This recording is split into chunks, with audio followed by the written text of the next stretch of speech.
Hello and welcome back to Tommy's Top Picks Weekly Roundup podcast episode 126. I'm your host Tommy, joined by John. How's it going? Good, we got a lot to talk about this week. We do. It's Fab We do. National season. Nationals. So Nationals is going on. We have our top 8 for today. We're recording this the morning of Sunday. And then I went to another store showdown for Star Wars Unlimited, and did pretty well. I'll talk about that. And then we wanted to talk about Modern Horizons 3 because I've been drafting that on Arena and I have opinions. And John and I played some Commander. So why don't we start with Yeah. that? We played some Commander. You grabbed me, you got me in. I played Tom Bombadil. It was pretty fun. I like that deck. I thought that was enjoyable to see it play. It is a bardic deck. I Did think you my get to see favorite it line. play though? Well, yeah, I did. What do you mean? It did the thing once. Yeah, well, so what? That's Commander for you. That happens. But so here's the thing. I said during it, I was like, yep, it's a bard deck. It just does a lot of stuff and talks a lot. Yeah. It's a long story that it has to tell. Yes. And I was comparing it to Narcy because Narcy does the same thing, like sets up this saga kind of chain of stuff, and it just goes and goes and goes, and you're like, oh my god, free 5-cost saga. yeah. When is the bard ever gonna shut up? Never. It's got stories to tell. But Bombadil was definitely better than Narcy. It looked like very cool mechanic. Yeah. I know you only got the freebie once, but that's because when everyone saw you get a free, what was it, 5 cost? Yeah. Saga, everyone was like, yeah, no, we're not going to let that happen. Just went away. Yeah, every time. Yeah. That's how it goes, though. Yeah. No, it was fun. I got really tired and didn't have any more in me. What deck did I play in that round? Because I played like 4 more games. You so played this like bird cowboy. I think it was the precon from Outlaws. Grand Larceny? The one it steals stuff and pays less for it or something? Yes. Okay. It was like a big cowboy bird looking thing. It had a mask on. Cowboy. Yeah. Okay, Grand Larceny. Yeah, that was a precon. That's right. Yes. I started with the precon. That's right. Yeah, that was fun. I like that. I will modify it. It seemed good, but a little weak. Obviously, it's precon. Sure. Yeah, Gonti Canny Acquisitor. A little pricey. And his effect is okay, but not like huge, like not out of control. So that's cool. I think if you optimize, it'll be a little bit better. But yeah, had a hard time keeping a board state. There's a lot of removal in that group. I went on to play a few others, and one of the decks was Tyranids, another was Necrons. I think you played against the Necrons. Yeah. Oh, and I'm familiar. I've played it. I've played that. Yeah, and he board wiped like 3 times, didn't he? Yep. Yeah. It was funny that he's like, some people pull the cards they need to win the game, and some people pull the board wipes. Yeah. Because later I was like, how are you averaging so many board wipes a game? Like, how many do you have in there? He's like, only like 2 or 3. And I was like, okay, that's like the number I have to. Yeah, exactly. I was like, how did that happen? He's like, oh, some people pull their win cons, some people pull nothing but board wipes. It's like, okay.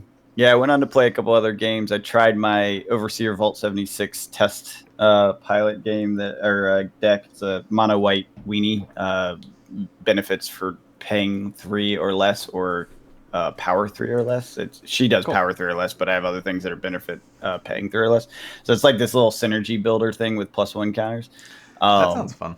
It does, but it didn't work. I didn't like it. She didn't ramp fast enough. And white is largely considered the weakest of the monocolors, in Commander. So I feel like it could get there, but it didn't ramp fast enough. I kept losing board state. She needs board state to even get to her trigger condition, and the trigger condition is only put +1s on stuff. So it's not like it's a huge thing.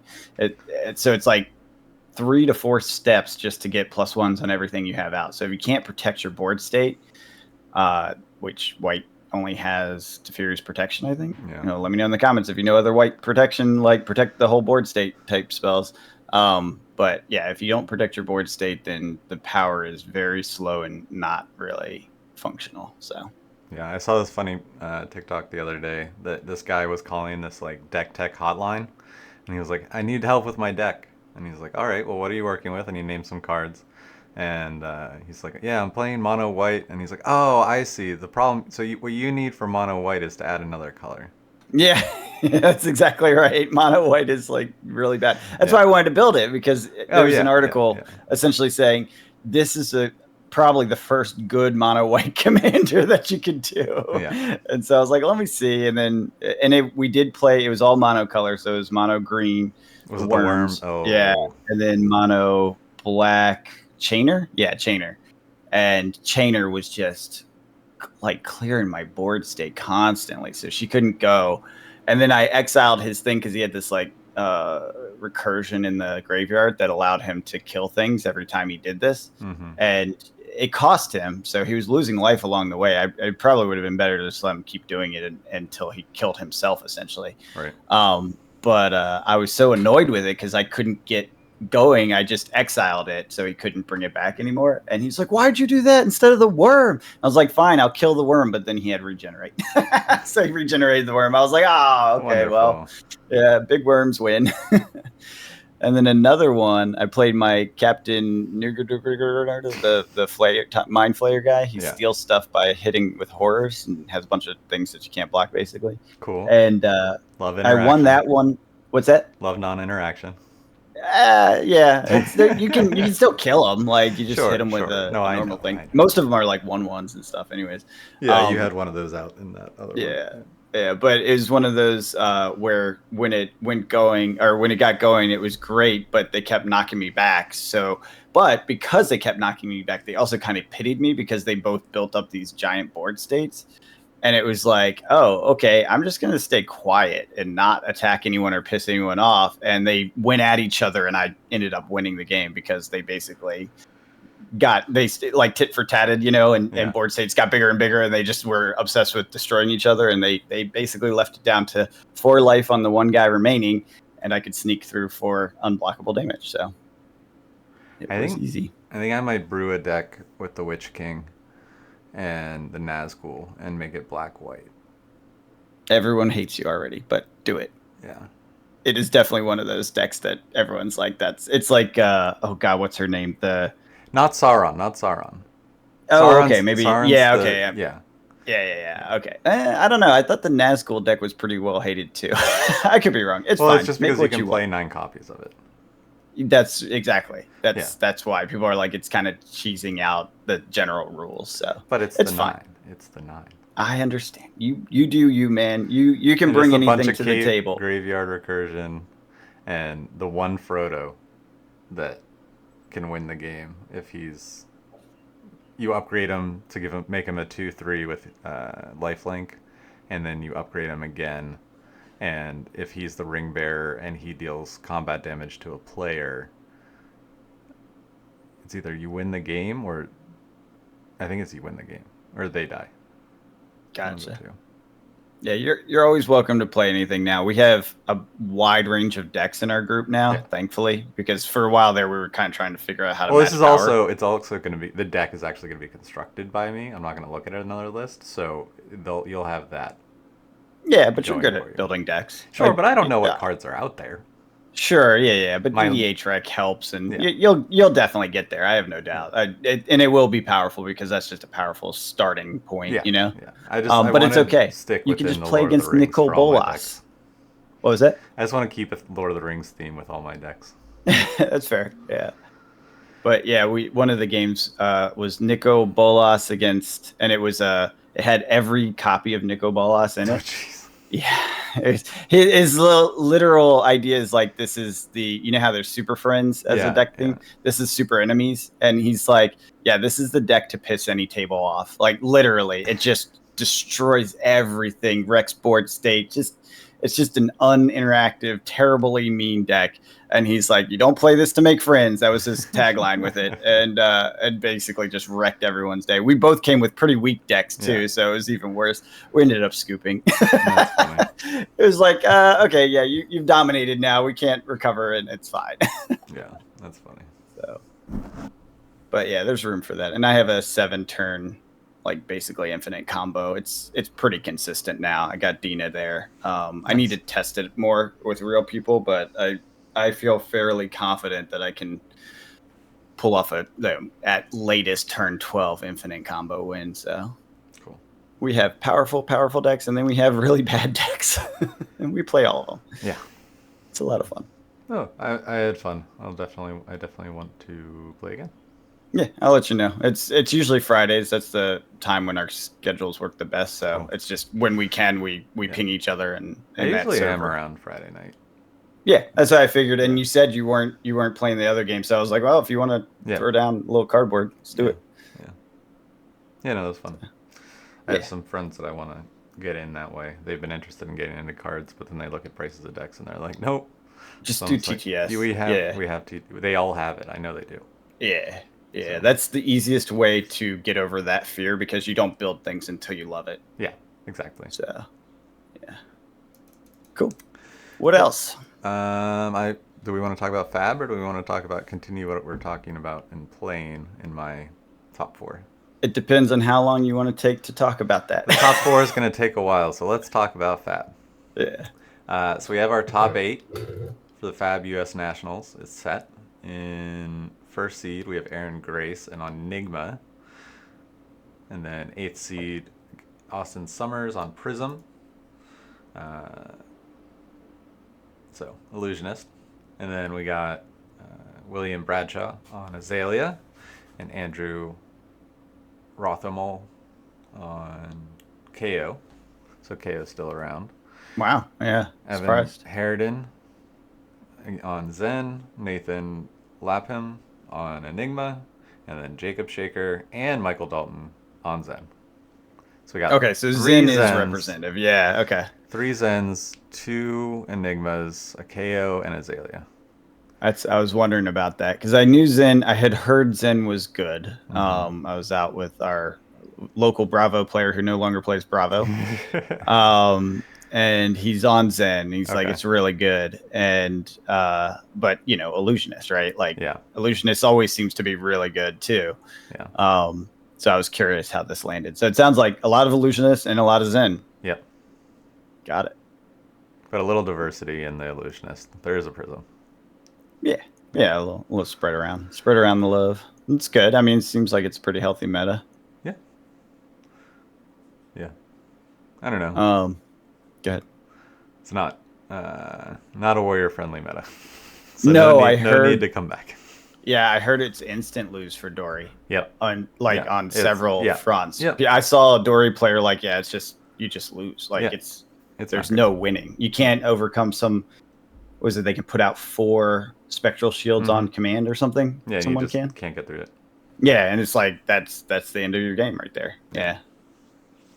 Yep. So that happens. Yeah. Still paying attention, but it's not my time to play right now. Yeah, the market for Fab has started to tick up and move again. I appreciate that. After hearing that Ninja was good, I listed a bunch of Ninja cards and instantly sold a bunch of Ninja cards. So seems like there's some pretty hot general, meta-driven market movements happening. So nice.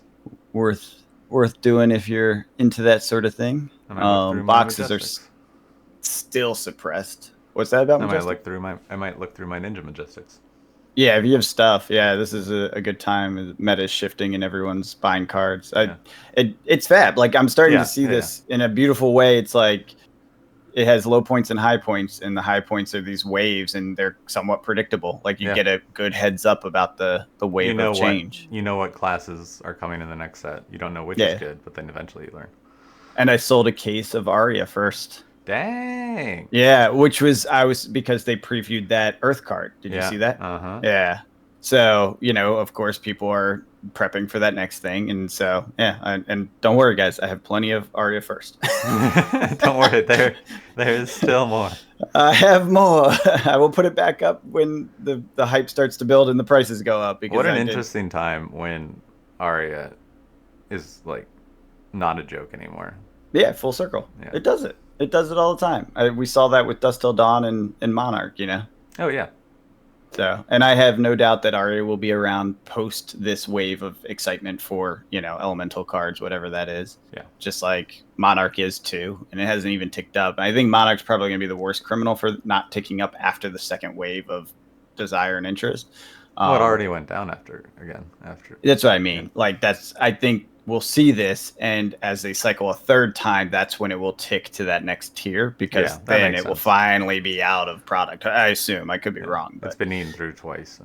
Yeah, eaten through twice, and it had a very negative like mental connotation on it for a long time. So it was fighting the hardest barriers. I feel like a lot of people have a soft spot for Aria. Oh yeah, I love Aria. It's still one of my favorites. Yeah, that was a time period where a lot of people were getting into the game. Mm-hmm. Mm-hmm. So you got the love, the deep love. Exactly.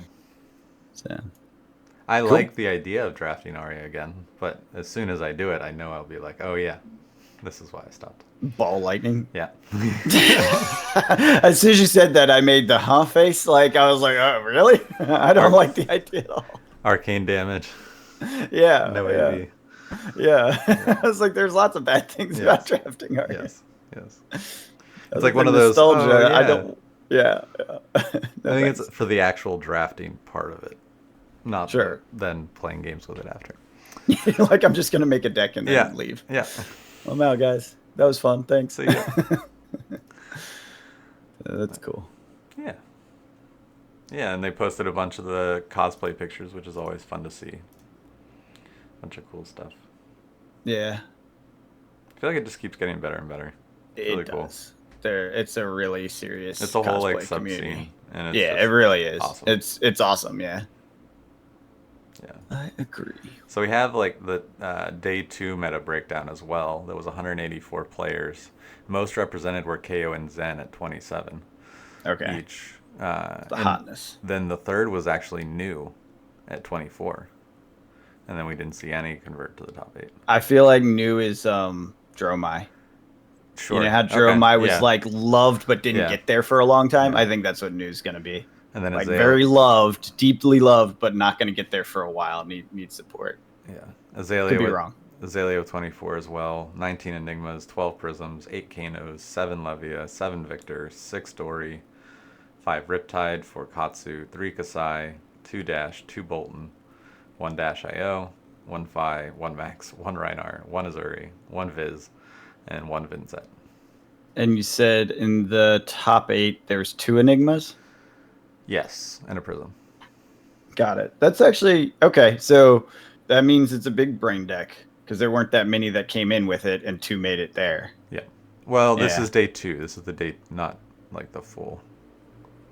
Well, still, I mean, yeah. Okay, that's fair. I see what you're saying. Like, so maybe it's not as good, and they just got wiped out early. Like it was popular day 1. There were 55 day 1. Is that a big percentage? How many started? So there were, like, to give you perspective, there were 69 Zen. Okay, so similar popularity, but definitely like getting cut faster than Zen. Yeah, interesting. Half of the Dories though made day 2, went from 12 to 6. They just didn't run into any Enigmas. I guess so. Or some Enigmas are bad, right? Because I'm sure that's a thing, right? Illusionist always is like, if you're not sharp, you're gonna lose. Like you have to know all the ins and outs. Yeah. So here I am waiting for the next Warrior meta. It's all good. It's fine. Star Wars is keeping me busy. So Star Wars. Yeah, had a good store showdown yesterday. I was playing my Leia Red deck that I've been bringing to locals all the time. And this was actually at the store where I do my locals. It was capped at 32, but I think we had 29, I think there were 30 signups and then 1 didn't show, or 31 signups and 2 didn't show. Either way, I think we had 29 people. Had a couple people drop after round 2 or 3. Just like 2 or 3 people. But I ended up going 5-0 in the Swiss. Because we were more than 16, we had to do 5 rounds. And these are 55-minute best of 3 rounds. And so we started at 11. I didn't finish until 6. My first game was against the Thrawn Blue, and I won that 2-0. The benefit of playing Leia Red in these long, big tournaments is you get breaks. The games are win or lose pretty quick. That's useful. Yeah. which is part of my strategy because I just know myself and I mentally cannot play control decks that long. Yeah, I get it. But yeah, so first one was against Thrawn Blue. I just got there pretty quick. Um, one game I almost lost because he had a board wipe.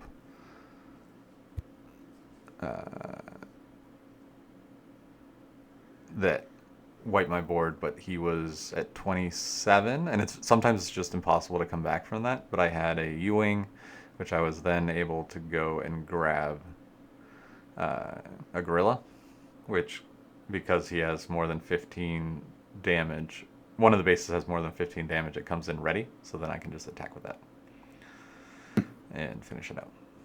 Nice. That actually came into play a bunch of times throughout the day. That interaction of just, oh, you wipe my board. Cool, but here's another thing and it's ready. Because usually when they wipe the board, it's turn 8 because they want to do it as soon as possible. Or if they ramped, turn 7, 6. And then that just really throws Leia off because Leia just needs a board state. Otherwise, it's a vanilla hero. And having the U-Wing as a response to to the board wipe is an easy way to either establish a board or get in that last bit of damage. Because you search 10 cards in your deck and then can play units adding up to 7. Max 3 units. Yeah. That's crazy. And then such a powerful card. It's so good. Otherwise, especially for her. Yeah, the Leia deck would be awful without it. Then I played a Vader green and just got there. He got Vader out once, I think. Once or twice. But it was just too little too late kind of a thing. Where it's like, aha, here's my leader unit and my unit Vader. So he has 2 Vaders on the board. And then I just swing in for the last bit of damage. So it's just a little too slow. So I'm won that 2-0 as well. And then I played a Boba Green, which I was terrified of because it was a friend of ours, and he is very good and was on a very good deck. But I also had a lot of luck in that match in that I U-winged, and then he basically wiped the board. He wiped my board, I U-winged. He used the last bit of his units to trade into it to get rid of that because he was playing a 25 health base, so it's even quicker. So he used his units to finish the rest of that, and then I came in with a second U-wing the next turn, and then finished it off. Gross. Yeah. So I got very lucky in that matchup, but did end up going 2-0. It's not the greatest matchup for Leia, but I just drew really well. Then I played a Chirrut Red, which is very good into Sabine, is very good into Boba, is very good into the field right now, like the popular decks, but our meta was weird, and there was a bunch of weird things, weird decks, and Chirrut tries to heal, but he just can't really trade very well with my units, and my units just do a lot of damage. So I got there with another 2-0. So I'm now 8-0 in the rounds. And then I played a Krennic Green. We were the last 2 4-0s, I think. That's how it worked. And I got that one. That was another one where there was a board wipe and then came in with the U-wing. Does that mean you went into top 8 as the top seed? Yes. Oh, wow. That's great. Yeah. I was the only 5-0. Nice. Out of 30 people, you said? 29. 29? Nice. Yeah. And then in the top 8, I played a Krennic Green again, but a different player. Similar outcome. Just kind of got there. He never really... I think the max damage I had on my base was 4 both games, because he was just constantly trying to control my board state, and just didn't happen. And then I lost the first round. I went 0-2 in the 4th round, top 4, against the Boba Yellow, which is just my counter. It just it has a lot of early game cards to mess with your. Uh, it has a lot of bounce effects. It has a lot of stall effects early game that can just basically guarantee that your opponent can't really do anything in the first couple turns of the game, or like leak in enough damage so that you're at like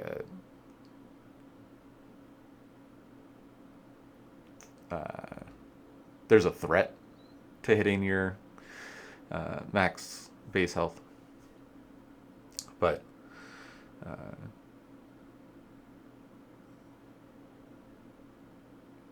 between the all the early game disruption and the fact that Boba comes out on the same turn as Leia, but Boba has better ramp, so sometimes Boba can come out the turn before Leia. It just and because of the stat line, Boba's just like super pumped, right, as a leader. Bullies Leia. Yeah, and I mean so that's fine. The whole also, thing is get Leia out, keep her out, and against the Boba Yellow, it's one attack away, and he can one shot Leia, where a lot of decks can't.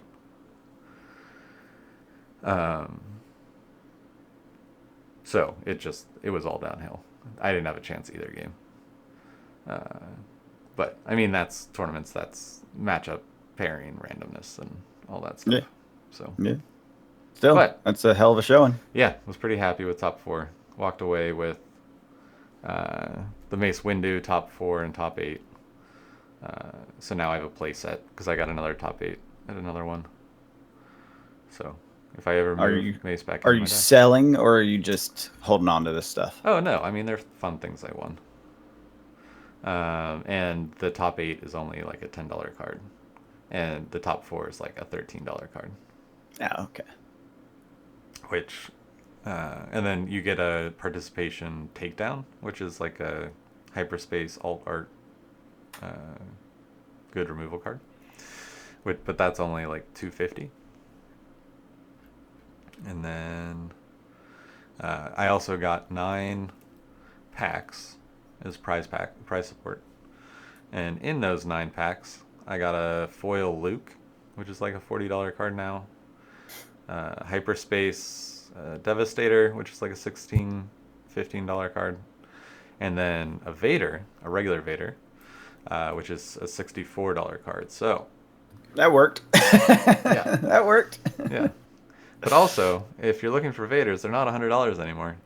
I would grab them. It doesn't look like he's being replaced in the second set. So. Well, yeah, but aren't they printing more of the first set?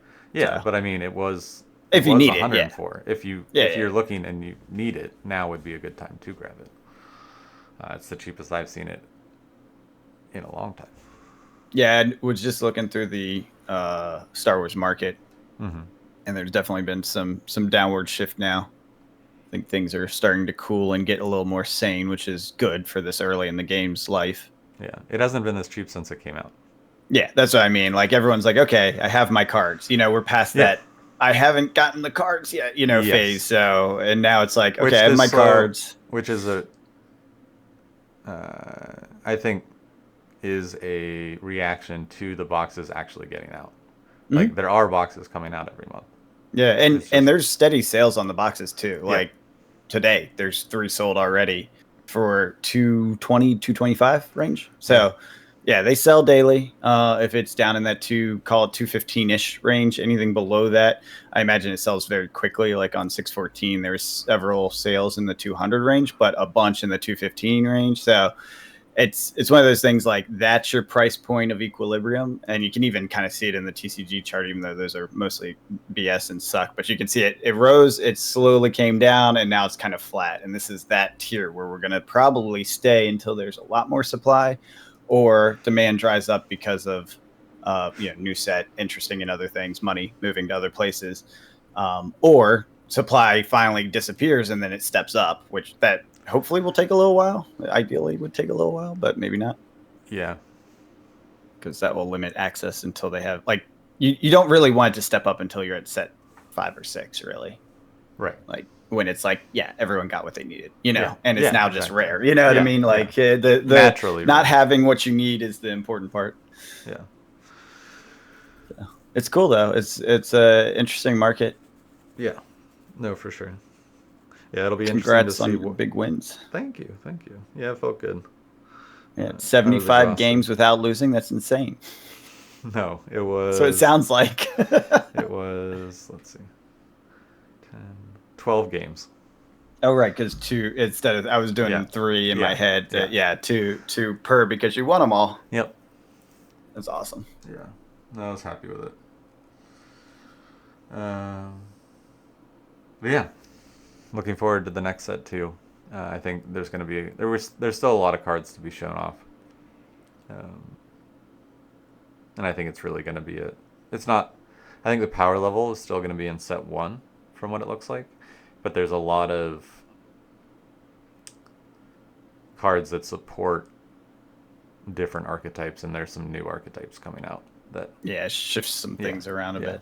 And preps for future sets, right? Like you were showing Sure. me the Yep. Wookiee cards, which it's like it's not there as a tribal yet, but would be, could Yeah. be Yeah. someday. Yeah. Oh, for sure. Yeah. That's cool. Yeah, that'll be interesting stuff. And it looks like box prices have gotten a little bit better for set 2. Not really. They're 160, not 200. They're not the same price as box 1. Yeah. Yeah, it's fine. And it's pre-sale data, so it's kind of BS anyways. Oh, sure. Until we actually get allocations, I don't really trust anything on that market. Yeah. And stores are basically putting 1 million boxes up for sale, and it's like you're not going to get 1 million boxes. No. We've already confirmed that. So yeah. Hopefully they're not just going to run off with the money. Yeah. Be careful on pre-sales, guys. Yeah. Be careful right now. Go now. to your local game store. Yeah, people you trust, because they've said that the print run is not going to be bigger. Right. Much bigger, if any bigger. And it sounds like they're holding more back initially. So while it's great to get in a locked price at $159 before allocation, guess what? They'll take your money, and then they'll just cancel on you. Good luck getting your money back if a store overdoes it, you know? Yeah. I've seen that story 100 times. Cool. Other things you want to talk about Star Wars? I may start messing around with a new deck, not because I don't love Leia, but just because I'm done with store showdowns. Haven't decided on what that is yet, but we'll see. I may mess around. There's a blue Grand Inquisitor deck that seems super gross that I might try. It's basically like kill you with everything as fast as possible, but I'm also killing my own things at the same time. So if it doesn't work, it fails spectacularly. Yeah, you lose real fast. Yeah. That's funny.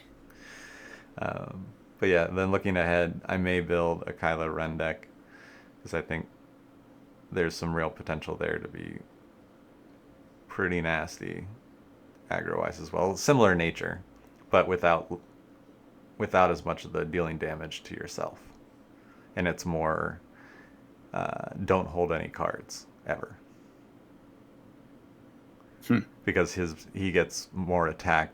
His base attack gets lowered for each card in your hand. So if you have no cards in your hand, he's like way overstated. But we'll see. It'll be fun. There's some I might like do because there's an aggression card, the double red, and I just feel like it's asking to be made because he's on the card as well. Yeah. But yeah, it'll be fun. I like how they kind of do that. How they build synergies. So they're like, here's the card. Look at the art. You can tell that they should go together. We want it to be on theme. Yes. We're going to make it very obvious. Here's your signpost. Yeah, exactly. Yeah. But that's cool, though. I like that personally. Like, that stuff, that drives me in games. It's like, it's on theme. It feels like Kylo Ren is smacking at you with his sword, full aggression mode. Yeah, I love that. Like, I love it. Yeah. And Leia having a bunch of U-Wings drop off squads of rebels. Yeah, that's exactly how she rolls. Oh, yeah. So. Yeah. And there is a new deck. There is a new card that I'm going to be adding for sure into the Leia deck. Let's see if I can find it real quick. There it is. Spark of Hope. It has Leia on the card, so there you go. There's another. Really? Yeah. Spark of Hope in Leia? Of course. That's like the whole thing. It's ramp for Leia. It's so good. Choose a unit in your discard pile. If it was defeated this phase, put it into play as a resource.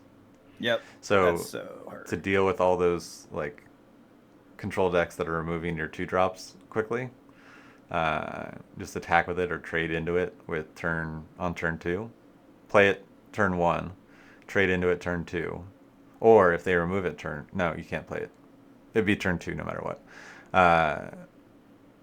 Whatever your 2-drop was dies, and then you play this and a 1-drop, so you have a unit on board and you get an extra resource, and so Leia comes out a turn earlier, which would be awesome.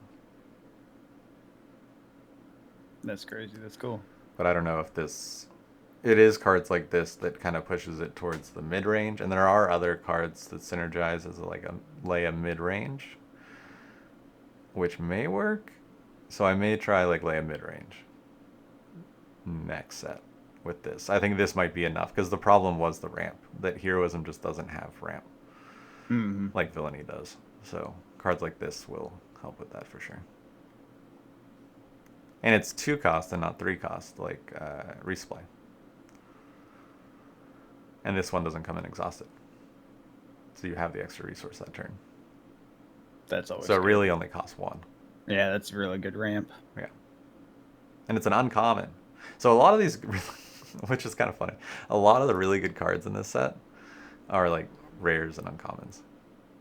There aren't too many legendaries that I'm just like, oh, I need 3. Well, you got a month. Are there? Is it fully revealed at this point? No. Yeah, I didn't think so. I was like, we got some time, so I'd be surprised. We haven't seen any of the showcases yet. Okay. Yeah. So you're going to be salivating over other things before too long. Oh, gotcha. Yeah. Gotcha. I may also be looking at Cad Bane, which just seems super fun. He's the when you play an Underworld card, which you do because he's Underworld, and you just play a bunch of Underworld and Bounty Hunter cards. You may exhaust this leader, so it doesn't cost anything, and it happens when you do it, so it's the same action. If you do, an opponent chooses a unit they control, deal 1 damage to it. And a lot of times, people only have 1 unit out. Right. So that comes into play a lot. And then when you play an Underworld card, when he's a leader, he comes out at 6, and he's a 2/8. So when you play an Underworld card, you may choose an opponent, they choose a unit they control, deal 2 damage to it. Those abilities only happen once each round, though. But you're constantly like pinging little things at their choice, but that adds up. And then you just have like Bosk and Greedo, and the deck makes itself. Still a small card pool. Yeah. I am. Speaking of small card pools, though. Yes. Sorcery is coming. Everyone's starting to get pumped. I know it's kind of early, but people are starting to get pumped. I heard from one of the sorcery friends basically was like, I can't wait for Arthurian Legends. Are you going to be playing Arthurian Legends? I'm like, yes, of course I'm going to be playing Arthurian Legends. When's it coming? And it's not until fall. It's like it's a ways, but because it's a slow release, everyone starts to get hyped a little early. And it does look like some of the card prices are reflecting that. I just took a skim through the prices because I haven't looked at it in a while. It's nuts. Like the number of cards that are 3 digits is freaking insane in this set. That's wild. In set 1, yeah. It's like 3 or 4 or 5 or 6 pages of $100+ cards. Yeah. More, yeah. Page even 5 it finally drops. New wave? Or are those all alpha cards? What's that? Are those all the alpha versions, or are there beta ones there too? There's alpha and beta and promos, and it's everything. It's a full mix. But yeah, betas are in there too for sure. Nice. Now those are the rare foil stuff, right? Obviously, it's all the fancy stuff. But yeah, I mean it's kind of pumping. Or not? I wouldn't say it's pumping. It's just settled high, which is kind of cool. Yeah. And I think it's just the rarity of it. They stuck with it. They're like, small wave for international. That's not going to affect U.S. market. None of that's hitting TCG player, I promise. Sure. Yeah. So that's probably good. I like it. And I don't think it has a big impact on the game because it wasn't like a huge everyone needs these cards sort of game. You know what I mean? Sure. And the prices are high, but is there like a sell through?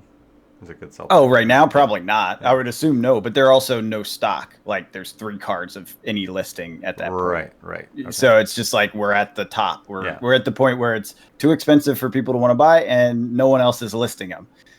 Yeah. They're just sitting. So that's fine. That's actually, in my opinion, that's fine based on their release schedule of like once a year type thing. Yeah. Because it's basically hit an equilibrium, and the people are old people like me who have patience and don't care and busy lives. And like, it's good because when the next set comes out, I'll get hyped. I'll play again for a few months with the same people I played with last year. And then a few months we'll be done with it and we'll wait for the next set. Yeah. Once a year friends are fine. That's a normal thing in my type of life. I have lots of once a year friends. We get together and go to Renaissance Festival, or we get together and do a thing, go camping, go to a cabin, right? Whatever. Right.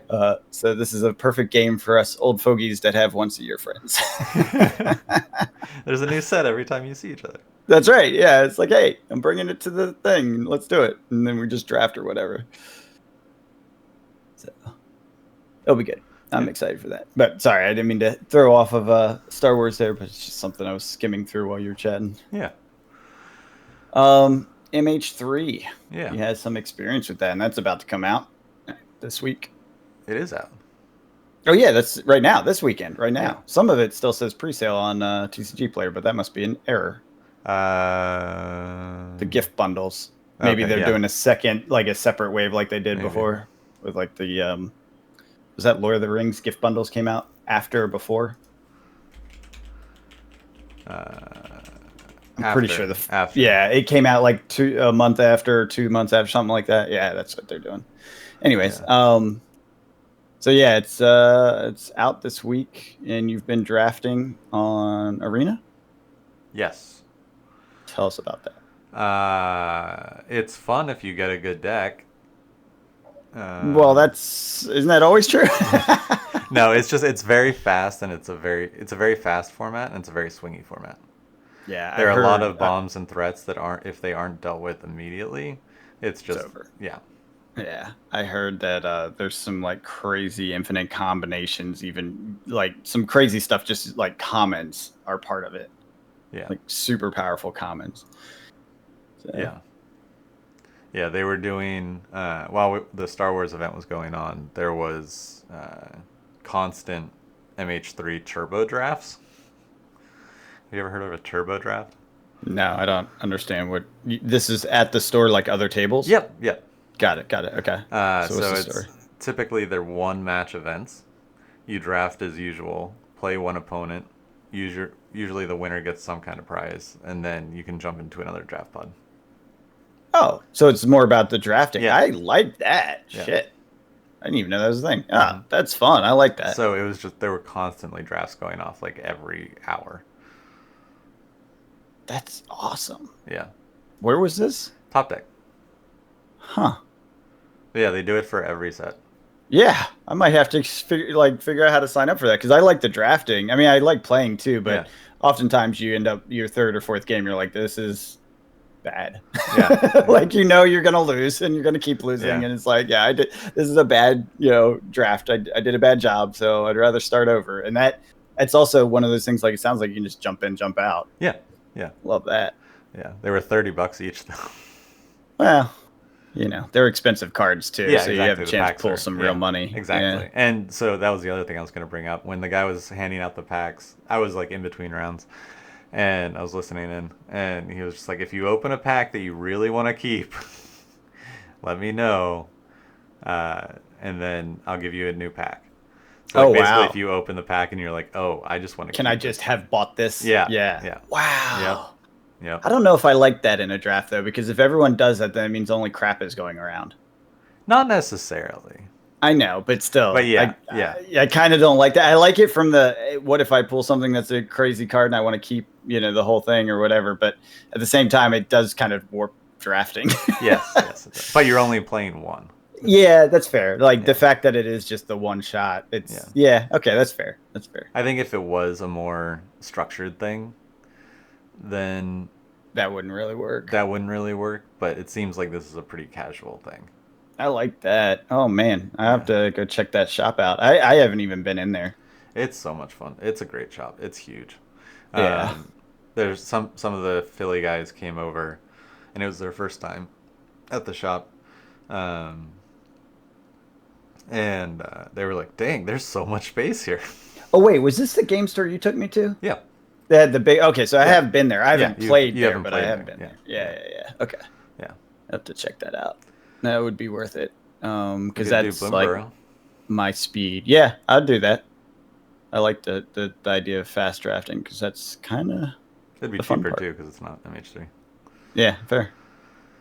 But Cool. yeah, that'd be fun. Um, Definitely plan on drafting some more. I may wait till it's just quick draft though, because it's eating through my gold and gems really quick. are you not good at it? Is that why? No, I had a six. I had a 6 win run. Doesn't it? Isn't it free when you Yeah, I win? made my gems back that way. Oh, I see. I see. Yeah, But generally speaking, you're having tough I've time done with it. So, three. I've done yeah. three. I had a 6 win, a 3 win, and a 1 win. Yeah. Yeah. But it's one of those things where it's on traditional right now, and that's just more expensive than quick. Got it. Got it. And Yeah. because traditional, you're drafting against other people and then playing against whoever. You know, part of me says I should get back on Arena and just do what you're doing, like the free, Yeah. like just do the quest to get the money to get, Yeah. so you can play the stuff for free. But Yeah. part of me says if I get on that, that grinding wheel, that rat race, I've got to one, either spend money I don't want to spend, or two, spend too much time on it, because that's actually my biggest premium right now is how much time I have. Too many projects going on. Yeah. Well, there's diminishing returns. I only play like 2 or 3 games a day. And then they're pretty quick too. Just like standard. Mm-hmm. And then I usually do the drafts on weekends. Yeah. But I don't know. It's not too bad of a time suck. But you wanting to spend money will probably happen. But I also if you can get in the mental space of gamifying the free aspect of it, it's kind of fun. Yeah, and I had a whole account where I just did free. So Yeah. I can definitely lock myself out of spending money. It's just if I get really into it, then I'm going to spend the money. And honestly, I didn't spend money on any digital shit until COVID at all. Yeah. So I can definitely get back to that state of mind. I just don't know that I will, Yeah. But yeah, I don't know. And I like playing with the real cards. Oh, sure. But sure. But honestly, I have so little time to do that. That's the problem. Like, that's why we were doing TTS, because it's easier to get us together as a pod. So I don't know. We'll see. I might try it because that stuff like this, I'm like, oh man, I kind of wish I could do that, but I don't really want to go to a shop to do it and pay a ton of money for a bunch of bulk that I'm not going to have. Don't want to keep. So yeah, I'm at a weird spot with my Magic life. Cool. Yeah, same. I mean, my Magic life is playing Winston with you when you come over, and arena drafting and grinding.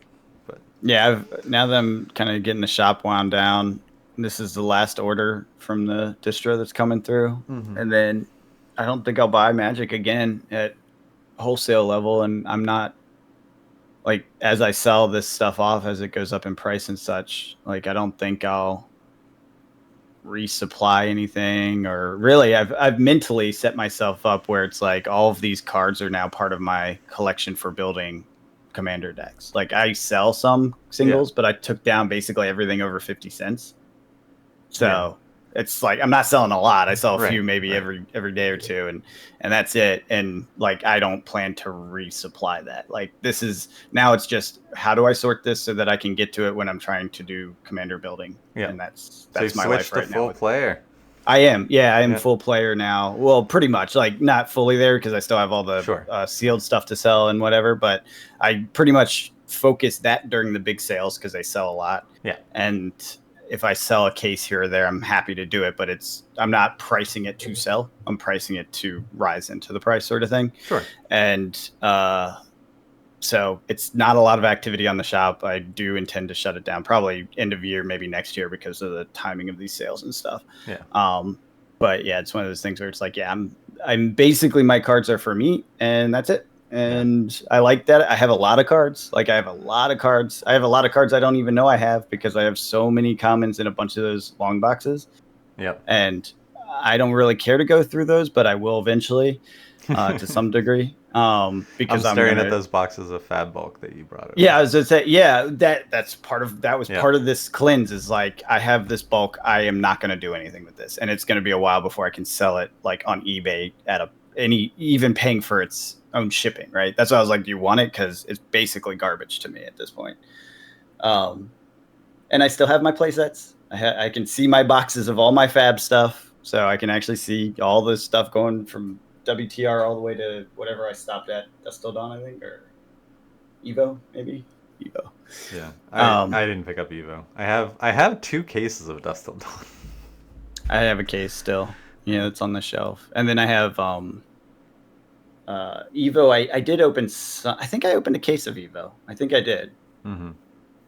It was either. Yeah, I'm pretty sure it was a case because I wouldn't have opened a box. Yeah. Yeah, but anyways, point being is I have my playable cards, and that's about all that I'm going to keep. Everything else is on the way out eventually. Basically, turning it into cash to support other endeavors. Yeah, no, that makes sense. Yep, kind of like the best way to cycle hobbies is having it pay for other hobbies. Oh, absolutely. And I mean, I was having a discussion with my wife the other day about how I tend to stick to hobbies that you can get financial value out of. Like going back a long time, like comic books. You can sell comic books. And then miniatures. You can sell miniatures. Painted miniatures, you can sell for a premium. It's crazy. And now cards was the most recent one. But yeah, I mean, like Star Wars last set, it paid for itself. I'm net positive and own a whole play set of set 1. Now, does it offset your MetaZoo losses? Yes. That was offset by Sorcery and Grand Archive alone.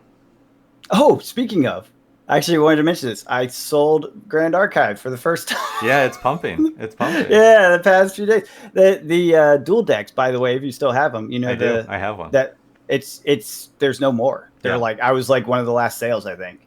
And so you could probably sell it for a stupid amount in a month or 2, right? Yeah.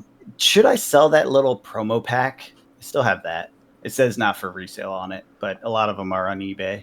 I would open it and sell the single. But can't you end up with like $3 worth of cards in there?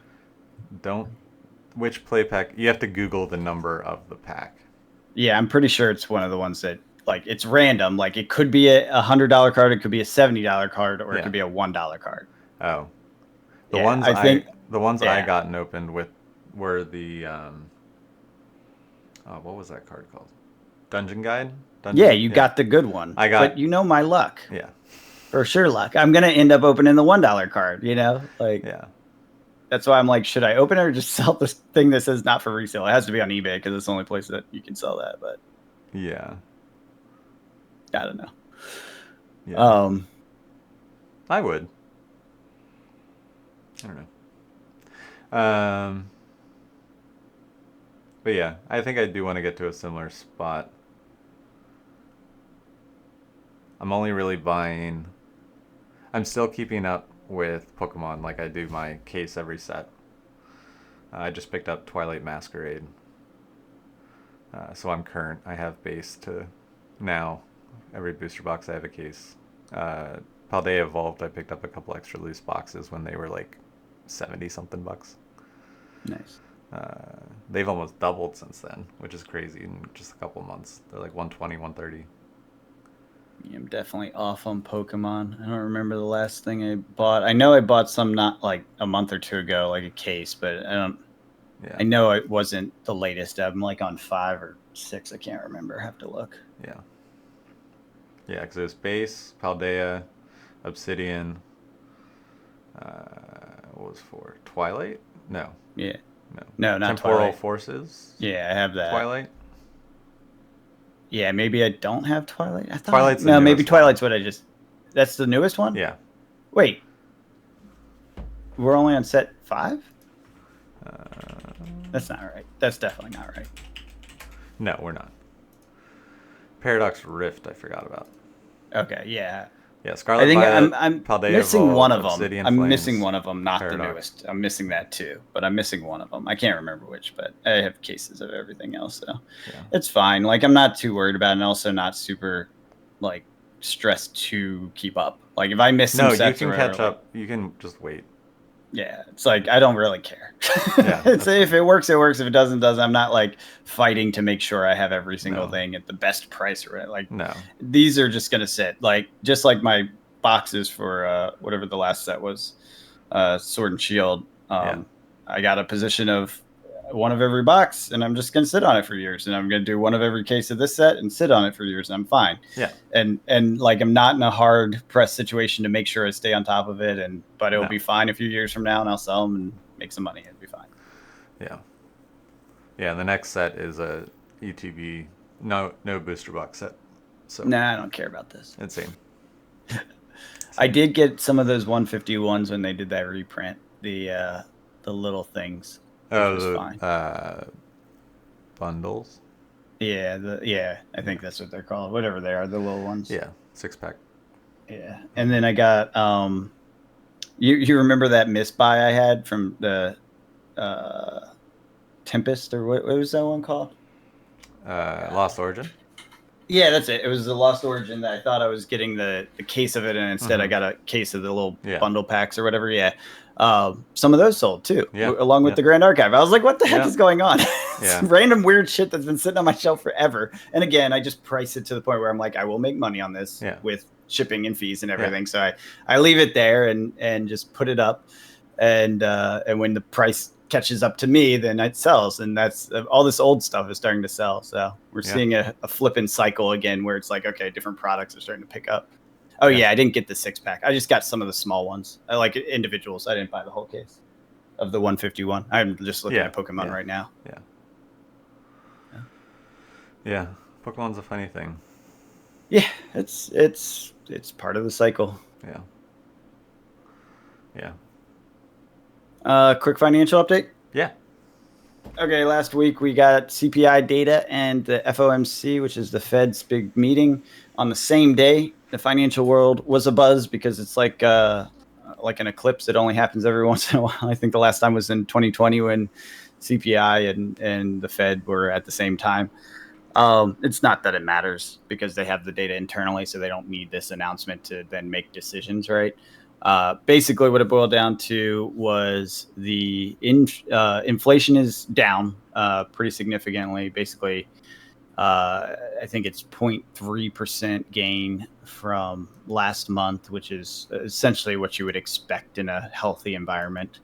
So we're still at like 3.2, 3.5, something like that, depending on core, which CPI you're looking at. So anyways, inflation is not at the target of 2%, but also not insane. So it's this kind of reasonable place where it's making grounds on basically the way these things work is inflation is a certain level and everything else catches up. And inflation is like this steady state growth. That's actually a good thing. If you get disinflationary, it becomes a big problem for economies because their entire economy is based on growth. Yeah. That's the basis of the idea of interest. If you don't have a growing economy, then interest doesn't work. It kills the entire system. So inflation is built into the way our entire financial structure works, and you need it. So 3% is a little higher inflation than you want. The rest of the economy is catching up. That's what we saw with that wage data and employee data we were talking about last week. Basically, there's more jobs than expected, and wages are rising, which is meeting the inflationary growth. So they're rising faster on average. Again, averages suck. They don't tell everyone's story. Right. But on average, they're rising faster than inflation. So the economy is kind of catching up to where the prices got to. Which is a good sign and healthy. And when compared to the global markets, it's insanely good. We have the economy that is the envy of the world. And I think it may actually cause some instability in other parts of the world as a result. I think we're seeing some of that in Europe right now. Basically, they're taking some punishment based on our success versus their success with handling inflation, handling the economy, and keeping it moving. It's not great. Obviously, everyone knows we're in a rough spot economically. But it is definitely better than other places. Other places have struggled a lot more and had seen some real rough spots. That said, the Fed came out, and the expectation that they were going to cut 2 times this year has been reduced to 1, just because there's too much activity. Basically, we're too strong, right? And you don't cut rates until there's weakness in the market, because that, if you do, you will trigger inflation again, like hot inflation. So what we're seeing is the Fed's like, yep, we're still too strong. Got to let it continue. Got to let it weaken. Sucks for a couple things. One, if you're trying to buy a house, it becomes hard because interest rates are expensive. That does lead to one thing, though, and we're starting to see that for the first time in my memory. Because interest rates are high, because demand for loans are low, and because people don't want to buy at these rates, guess what happens when there's no demand at the supply and price you have? The prices come down, right? Yeah. So housing prices may actually reduce in the next 6 months, year.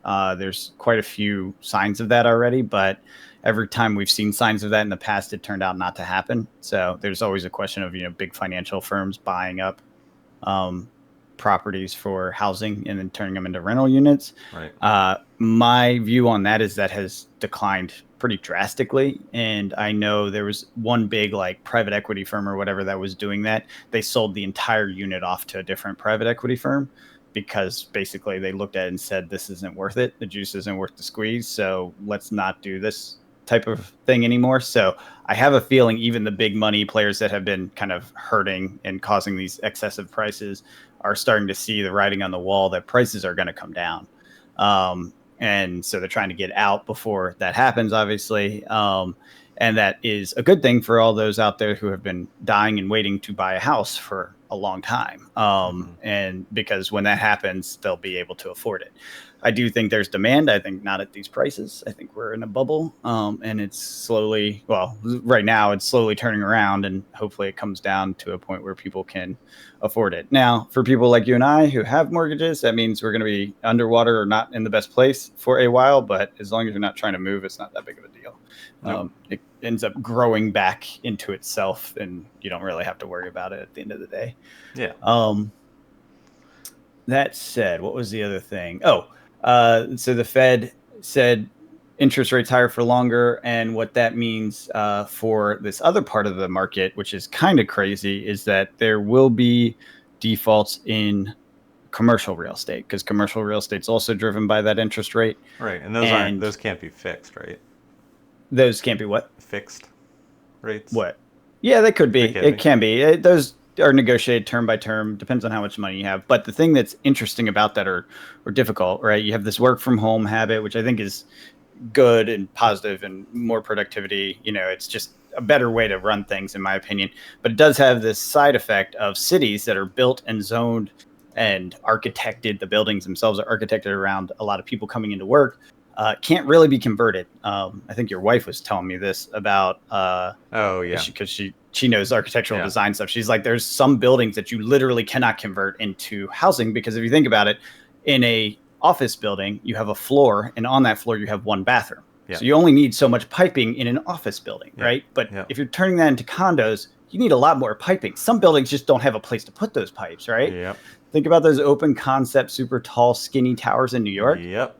You cannot make them unless each floor is its own suite. And then in New York, a whole floor suite, the cost of that, you're not going to sell it. There's not enough people to buy those, So point being, there's some places where it's hard. Our city, on the other hand, is pretty good for that, because our buildings aren't as design stuck as it were. They're a little more flexible.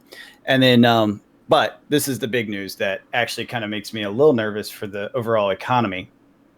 The building in New York, Midtown Manhattan, owned by, I want to say BlackRock or one big PE firms, whatever, like big money type company owns this building.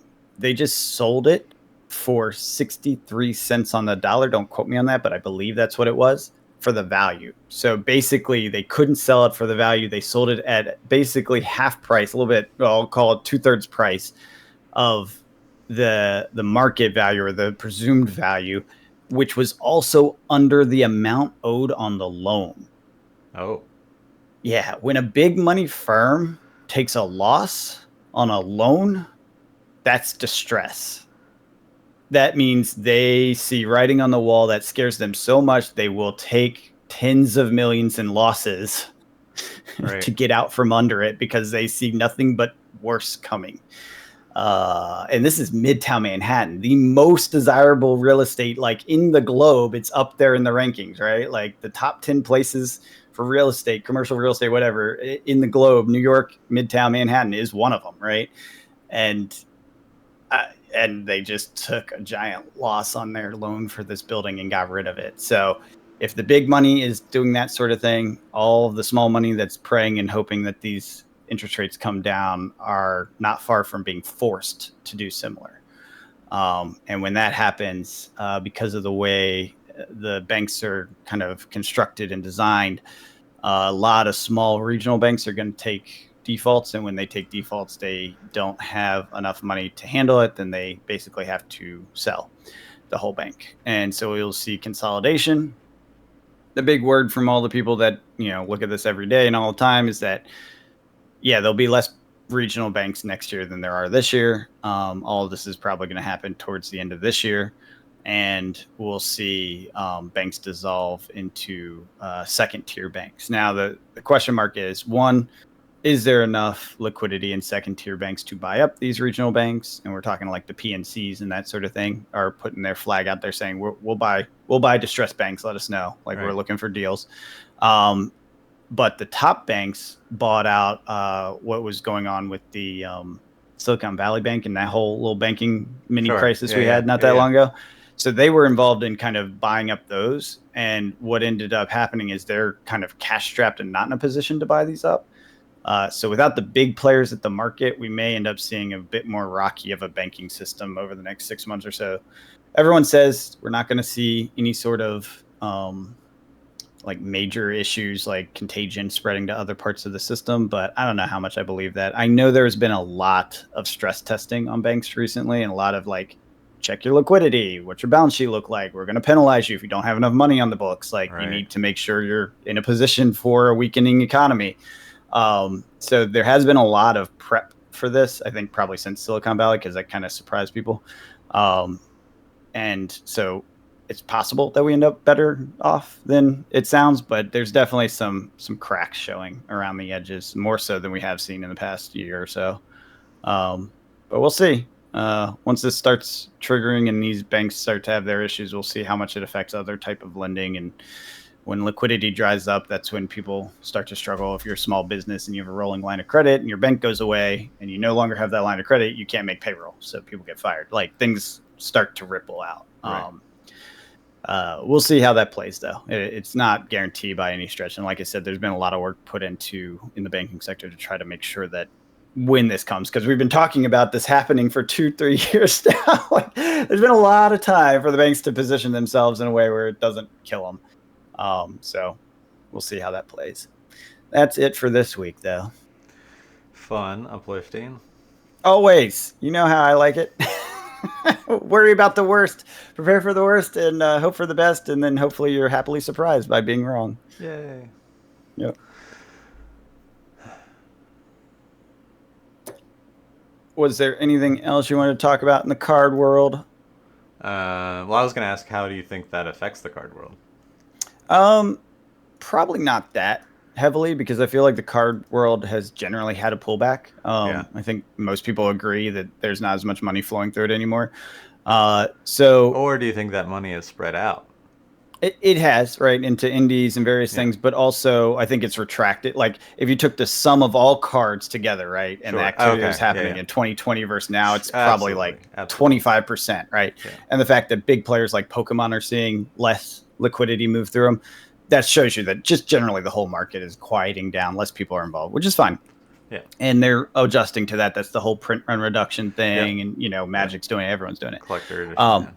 Yeah, exactly. So they have prepared themselves for this downturn. I think the downturn, frankly, hit them first because they're a luxury item, right? Yeah. Versus a real estate that takes a long time for it to hit. So I think what you're seeing in real estate is kind of a reflection of what already happened there. Not to say that they're directly correlated, but already a reflection. But if this does hit and start causing unemployment, then you will see another erosion at the base of those. So people that spend their money for Weekend Warrior shop gaming, that sort of thing, that's going to get reduced even more. Sure. How much, we don't know. It depends on the unemployment rates and things like that. And what you may see on the other side of that, or in that storm, is people desperate selling. Yep. To get cash because, they got to make their mortgage payment. They got to pay bills, whatever. Right. So you may find, if all this triggers the way we're talking about, which is no guarantee by any stretch. But if it does trigger the way we're talking about, then somewhere around that point where unemployment starts to show up, and it's a lagging indicator, so it will happen right before we hear about the unemployment showing up, you'll see desperation sales, and you might be able to pick up some stuff for really cheap that is really valuable, like worth way more than it's being sold for, Yeah.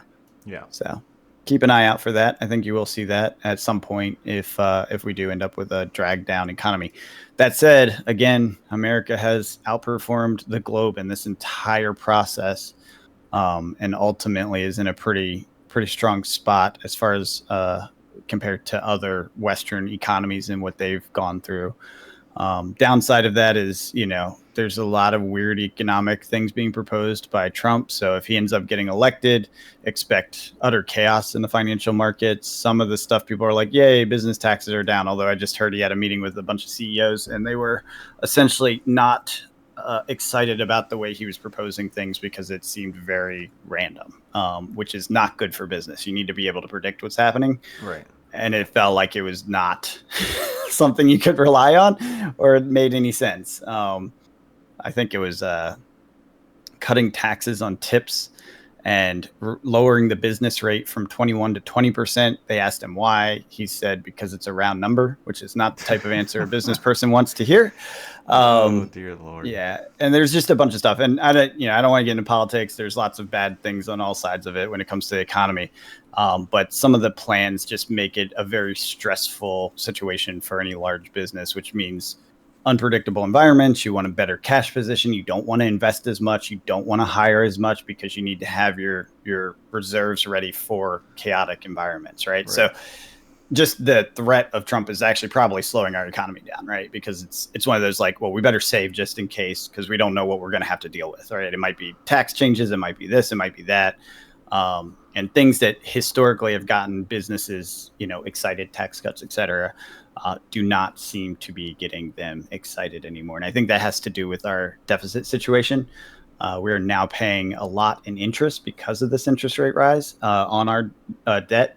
And the Fed recently released, this is something I should have said too, I forgot about until just now, recently released a paper showing that the markets have shifted. So the world reserve currency, basically, if you want to have a safe haven for your money as a foreign country, you'd put in US dollars. Yeah. That pattern has shifted and it is now going into gold, which means our debts are no longer infinitely supported as they have been historically. But the most recent data, they do these auctions. That's how the debt is distributed. Mm-hmm. You do these auctions. Recent data indicates that's not really doing anything. Like the debt is still being supported. It's just more is going to gold than dollars now. And oil is not being backed by Saudi Arabia, largest oil producer, by the dollar. It used to be, there was an agreement that every barrel of oil from Saudi Arabia would be sold using the dollar. They let that expire. That's the first time in modern history. So that is a big change for the underpinnings of the US dollar, US economy, and the global economy, frankly. So it's a big shift. It's a big geopolitical shift. Those sorts of shifts and at that level of foundation take a long time to play out. So it's not like tomorrow you're going to see the dollar collapse and the whole world's over. That's not how that happens. But it is a shift that is something like, anyone who watches money in markets is saying this is something you got to be ready and think about, you know? Right. Would you compare this to like when the dollar was no longer tied to gold? I think that was probably a bigger shift, honestly. Yeah. I think that was a bigger shift, but yeah, I think that's a fair comparison as to like how long it took for it to really have a material effect, because that policy went into effect, but I don't think people even really consciously understood it for decades. Sure. You know, how it'll have the rippling effect. Yeah, like, and what the impact actually was, and it was a change. But yeah, I think that's a fair comparison. Yeah. So, yep, interesting times. We'll see. Cool. Well, on that happy, cheery note, anything else before we wrap it up for the week? No. Crack some packs, play some games, enjoy this hobby that we love. Heck yeah, play some games. All right. So until next week, we'll catch you guys later. Have a good one.